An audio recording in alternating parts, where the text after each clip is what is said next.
Hey, you. Welcome to Home to Me, a podcast where I decided to record today's podcast in my office, which is right by a train track. So, spoiler alert, you might hear many trains in the background today. It's always crazy to me how fast the weeks go. I cannot believe that it's Thursday again. It blows my mind. If anybody has been able to figure out how to slow down time, please hit me up, because I just feel like the days are long, but the weeks are flying by. It is alarming to me. How are we already in August? What is happening? What is happening? So today we're going to learn that feeling your feelings is not going to ruin your life, but that continuously ignoring them just might. We're going to get cozy, and maybe actually cozy is the wrong word. We're going to get mildly uncomfortable with our emotions. Not because it's fun, but because it's freeing. And freedom, I think, is the loveliest feeling of them all. If you've ever cried while watching dog food commercials, this one's for you. So, I feel like as a therapist, one of the things I say a lot in session is feel your feelings, or sit with your feelings, or witness your feelings. And I think that is a very common phrase in therapy. And I think it might have been said so much already that it's become a little bit meaningless.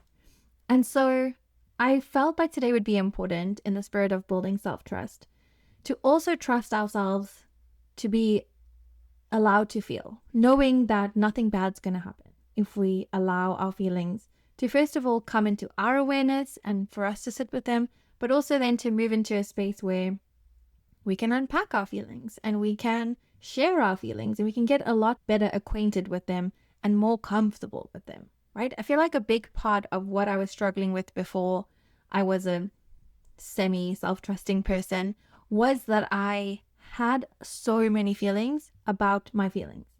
Every time I felt a feeling, I would want to make sense of it immediately. Or if I felt any sense of discomfort with that feeling, I would immediately just want to avoid it, reject it, or gaslight myself like it's not a big deal. Or I would even sometimes intellectualize and be really up in my head about it, like evaluating it, grading it, judging it, trying to rationalize with it. I really was kind of, honestly, very terrified of emotions. And I remember helplessness and confusion. Those two feelings for me growing up were so difficult to experience and to sit with. And okay, I know I said we're going to talk about sitting with feelings. I'm going to tell you what it means, and I'm also going to show you how to do it. So just stay tuned. Anyway, so when I was growing up, confusion and helplessness were two emotions that I really struggled with. And I only noticed that when I was a lot older, when I was therapist in training, I'll say, and when I was semi-forced, actually just required, to do self-reflection work in my grad school program. And I noticed how uncomfortable I became when I was sitting in a room with someone that was feeling helpless. That's how I first noticed it, is when I saw my first client that presented with really high levels of helplessness and was sitting here like, I don't know what to do. And they weren't trying anything, and they were really hopeless, and they were really low and down. And it's not the same feeling as depression. It's like depression, but it's also like there's this pull in the client for me to step in and fix it. And then I know that I can't. That's the helplessness feeling that I'm talking about. And it for sure, after, of course, doing self-reflection, because that's like your whole job basically as a therapist outside of seeing clients, is reflecting. My reflection just brought me back to childhood a lot, of how many times I felt that feeling. And for me, it definitely resulted from some communication that was passive aggressive, meaning that there were things like silent treatment. There was things like just like broad statements like, I don't know how I'm going to get this done, or I'm so stressed out about this. But it wasn't a statement. It was a loaded statement. It was a statement, but then it also had this hidden request in it, but the request wouldn't be verbal. It wouldn't be like, I don't know how I'm going to get this done. Will you please help me with it? Or I don't know what's going on. Can we sit with this and can we talk it through? So there was never really a clear indication of what was required of me, but there was an expectation for me to figure it out. And usually I would figure out the wrong thing. Regardless, okay, this is not about me spiraling into my childhood. This is just to say helplessness is a very difficult feeling for me to sit with other people in, and then also for myself to feel. And confusion, not understanding something, not knowing the answer to something, seeing that there's a problem and not knowing how to solve it, being asked a question, being presented with information, even like on a test, if something is not clear and I feel confused, I'll start to legitimately panic. Not anymore. I used to start to legitimately panic. That confusion to me indicated so much danger. So all of that to say that there were lots of emotions when I was growing up that were just not comfortable for me to even look at. And so when I felt them, I would in some way avoid them or deal with them in some way that was definitely not sitting with them. And I wish back then that there was a place I could go, maybe a podcast I could listen to, that would tell me exactly how to sit with my feelings so that I could start to become a little bit more familiar with them. Because once I was in my grad school program, and a big part of being in that program is sitting in your feelings and learning how to be okay with all of your feelings, I can't even explain to you the relief that I had in my body. Understanding how, number one, to sit in a feeling, not do anything with it, just sit in it. And understanding that my emotions are not going to kill me. I'm not going to get stuck in them. I'm not going to be flooded by them and not be able to function. And most of all, understanding that my emotions are not accurate, real facts that are coming to me. They're just little messages about what's going on in my body and what I'm feeling. They're not true statement facts. And I think learning that, recognizing that just because I feel something doesn't mean it's necessarily true, was so liberating. It gave me the space to not react to my emotions, but just to explore them, make space for them. And even today still, sometimes I'll feel a feeling and I will have no idea where it comes from or why it's there. And even that freedom of feeling like I don't have to solve it, like I don't have to figure it out, it doesn't make me panic or worry. It just is what it is.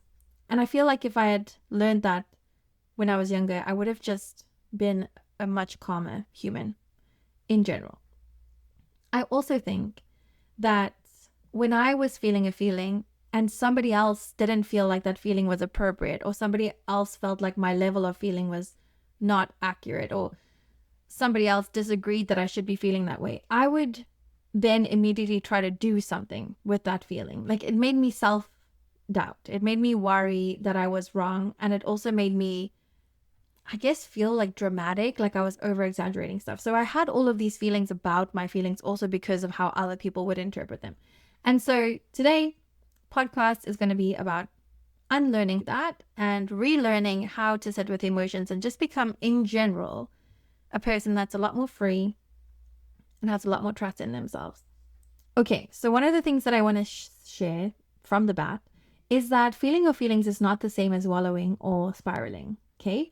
We are not going to feel our feelings in the way where we say, open the floodgates, let's get flooded.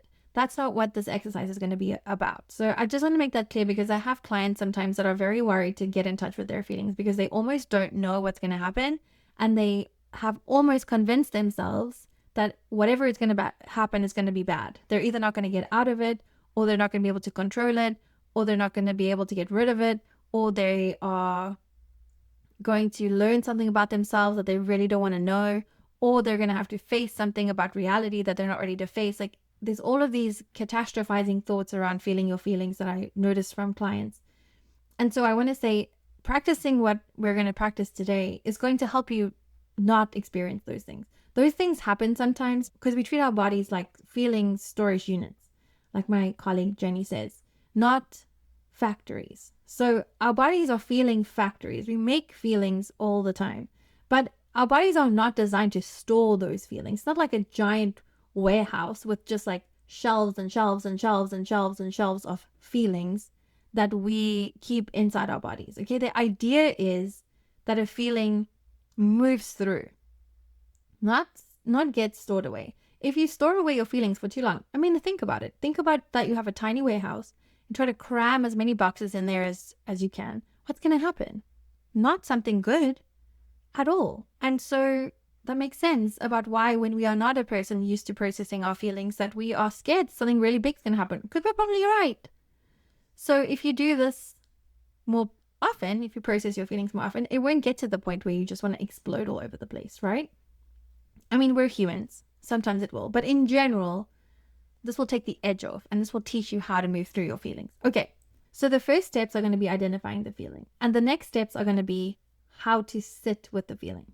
Okay? Sometimes we can't identify a feeling. Sometimes it's difficult to put a name on it, and that's okay. So even though the first two steps are here, and where we are going to practice, number one, naming the feeling, and number two, noticing where we feel it in our bodies, it's sometimes difficult to come up with a name for the feeling, and that's not a problem.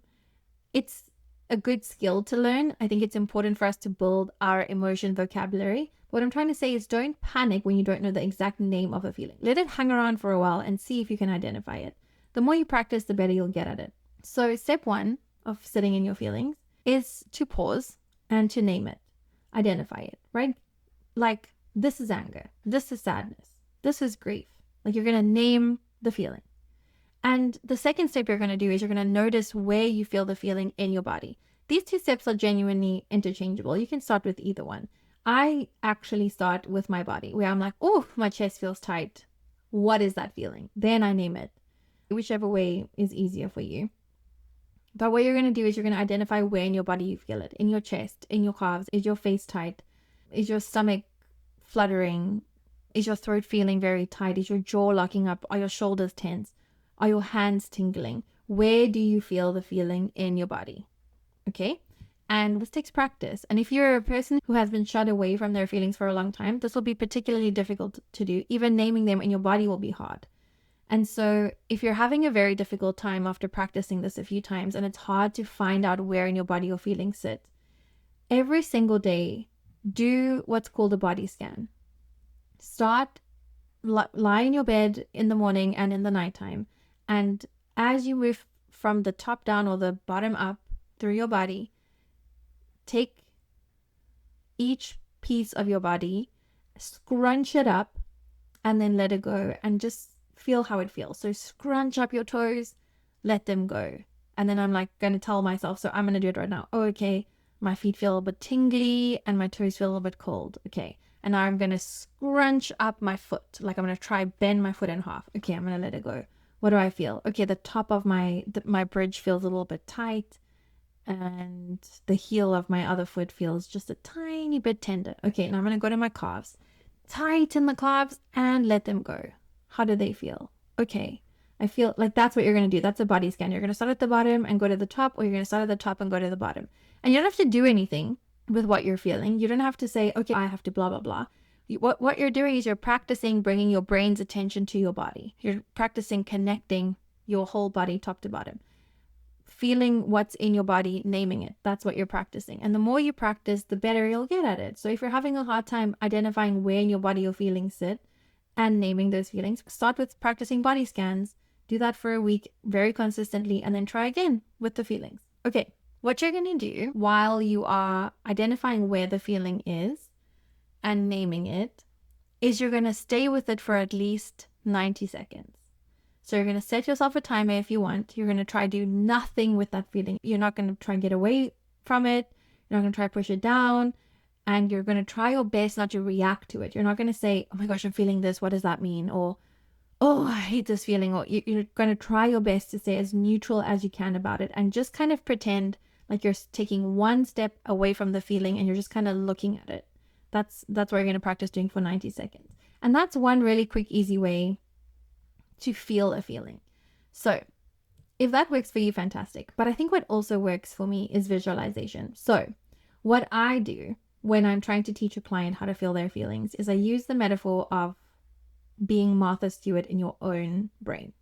So you're going to imagine that you're in one of Martha's gorgeous houses. And like, have I seen Martha's houses? No, I have not. But do I imagine that they have just a gorgeous coastal New England vibe? Yes. So I imagine a house that looks like that. And I imagine myself as the best hostess ever. And so I hear a ring at the door. That's the feeling.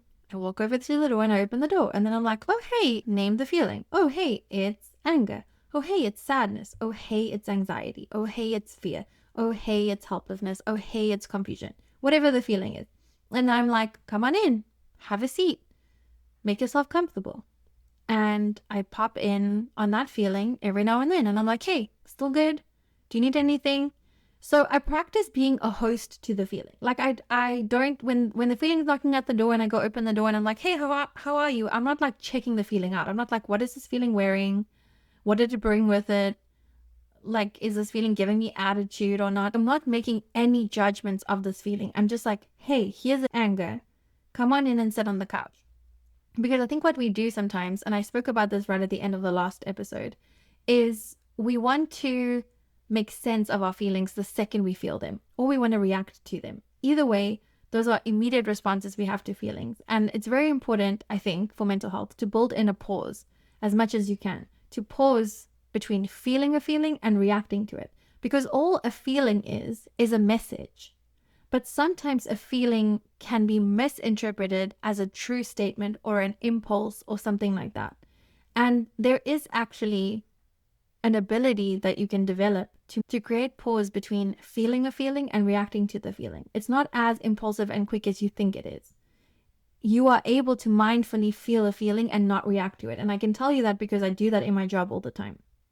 And so you can practice that skill too. And it's a wonderful skill to have. It's a wonderful skill to be able to be mindful with your feelings and not just react to them the second you feel them. So you're going to pretend to be Martha Stewart level host or hostess or whatever person that's hosting. And you open the door and you're like, hey, anger. And you're not like, oh no, why are you here? What did you come to tell me? Or, oh, I hate when anger's here.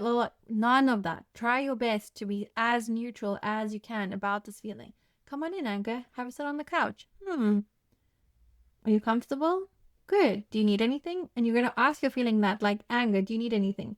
Yes, I need to punch a pillow. Okay, if it's appropriate for me to do that right now, if I can be in a space where I can go punch a pillow, I'm going to for sure do it for anger because I'm a good hostess.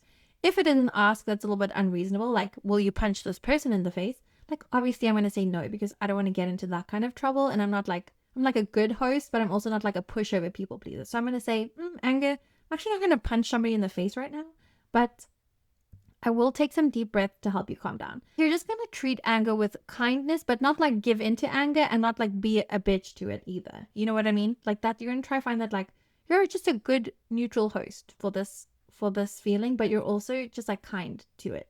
That's going to be the first thing that you do. The second thing that you do with your feeling, once it's in your house sitting on the couch nicely and you're checking in on it intermittently, is you're going to practice being mindful about this feeling. And what mindfulness means is that you learn to understand the difference between feeling a feeling and over-identifying with a feeling.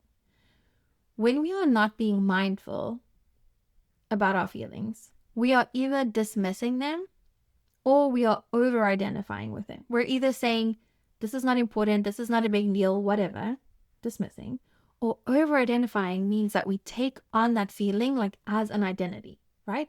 So I'll give you an example of what over-identifying looks like.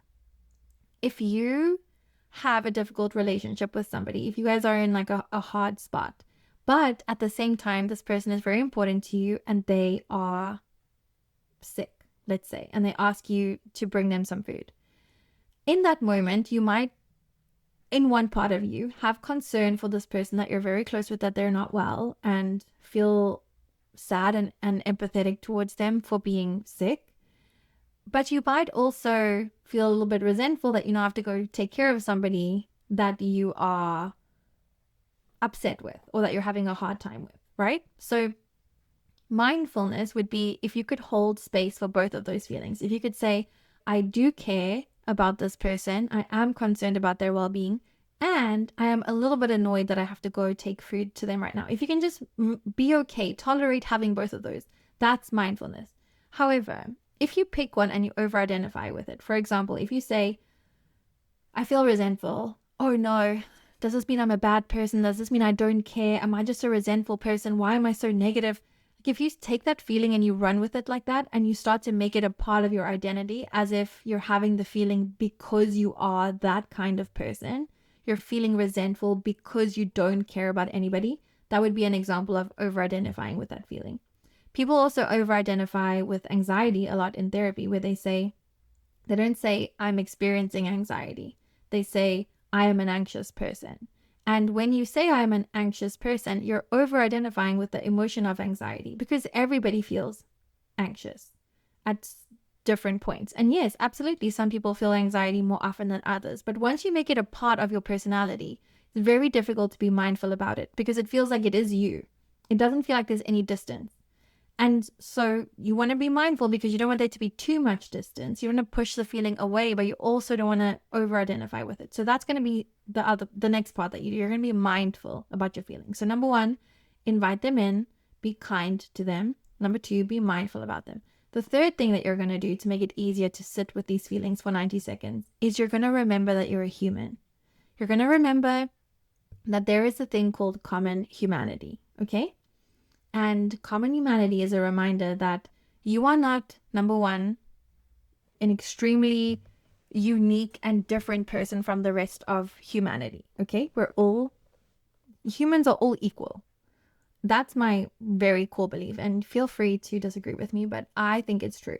Everybody is created equally as people. We have different talents, yes. We have different abilities, yes.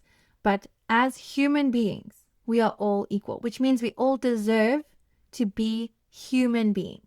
We all deserve to have feelings. We all deserve to make mistakes. We all deserve care and compassion. That is a fact. And so sometimes we forget our common humanity. We're feeling like we're somehow worse than everybody else for feeling like this. And sometimes feeling like we're somehow better than everybody else for feeling like this. Neither of those things are correct. We are just all humans.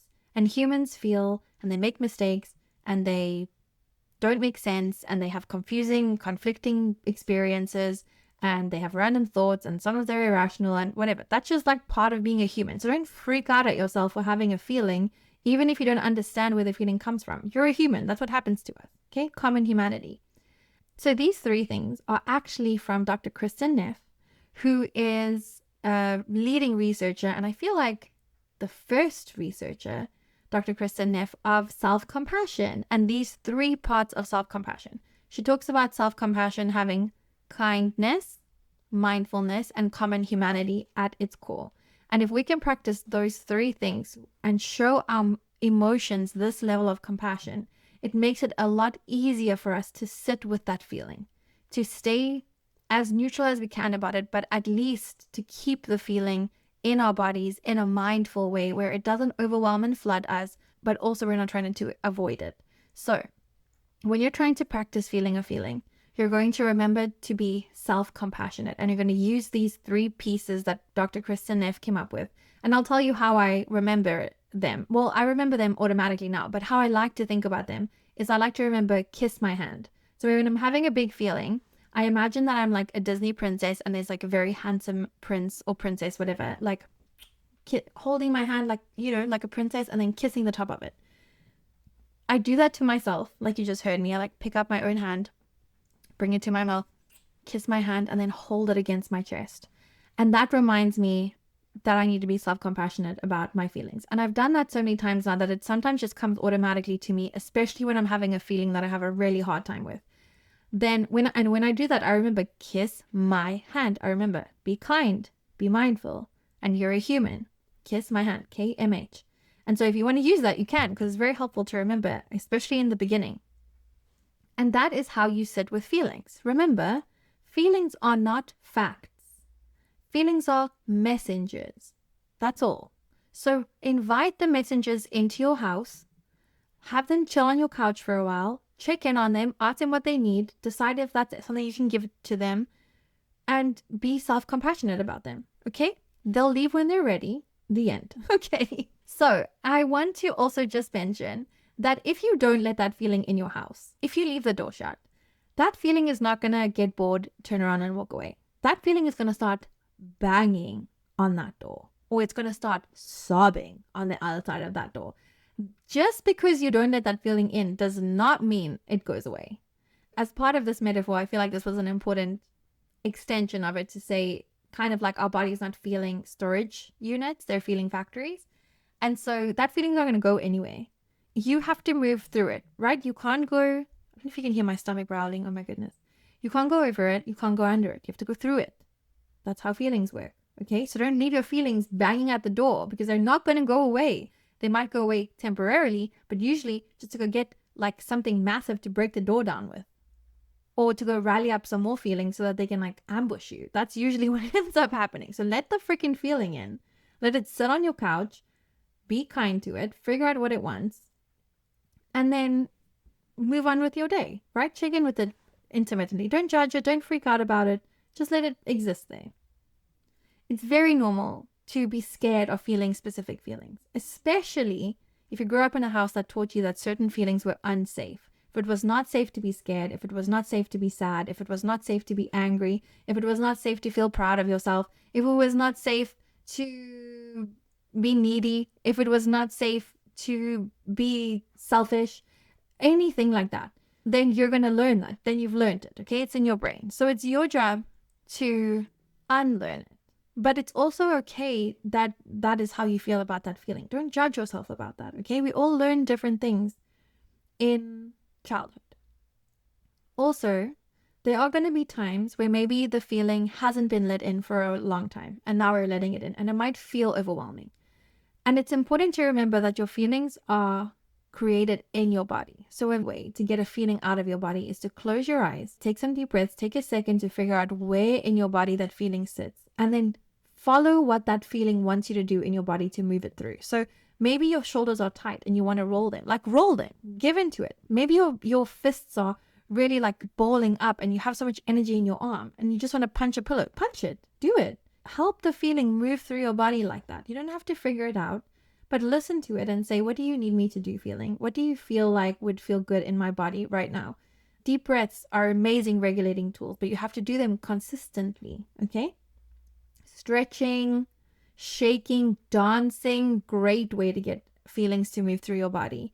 Naming it out loud to a person. Can I share something with you that I'm still processing? That's a fine statement to make with somebody. Can I please share something with you that I'm still processing? That way you don't have to make sense of it. You have to make sure that it's all like in chronological order and you have a good explanation.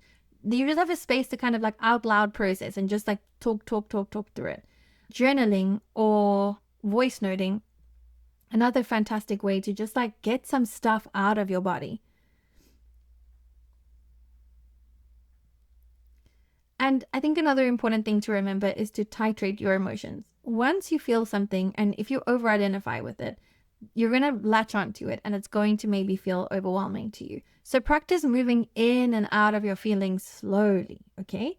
Like give yourself that 90-second timeline. Say, okay, I'm going to feel this for 90 seconds and then I'm going to do as many coping skills as I can to kind of lessen that feeling again.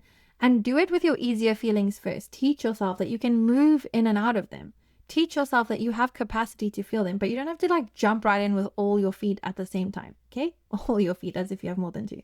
Avoidance is not the same as emotional resilience. And sometimes people get a little bit confused. Just because you can avoid a feeling doesn't mean that you're emotionally resilient, okay? Just because you're very good at ignoring your feelings doesn't mean that you have resilience. There is a big difference. One of them is a delay, the avoidance one, aka. The other one is a strength. And so we want to remember that if you want to build your emotional resilience, that's not going to happen by you learning how to better avoid hard things.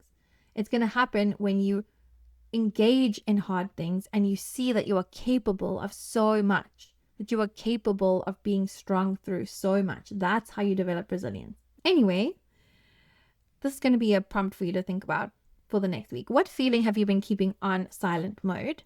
And what do you think would happen if you gave it 2 minutes of your mindful attention? What do you think would happen? Sit with it in this week as you are driving to work or as you are hanging out with friends or as you're having a quiet night at home, and practice titrating a little bit, practice letting in a little bit of your feelings, practice being a Martha Stewart host and inviting them in to sit on your couch, practice listening to what they want to say, and practice staying mindful about them. And please remember that you are only a human, okay? Imperfect, and that's fantastic. The quote to end off today, I had a few that I thought about sharing today. So the actual quote to end off this podcast is, you don't have to believe everything you feel, but you need to invite it in and be a good host. Okay? You don't have to believe everything you feel, but you need to invite it in and be a good host. That's going to be your quote to end off today. Thank you so much for listening on this, where I live, extraordinarily, disgustingly hot Thursday. I hope you all have a beautiful weekend. Happy August, and I will talk to you again next week. Welcome home.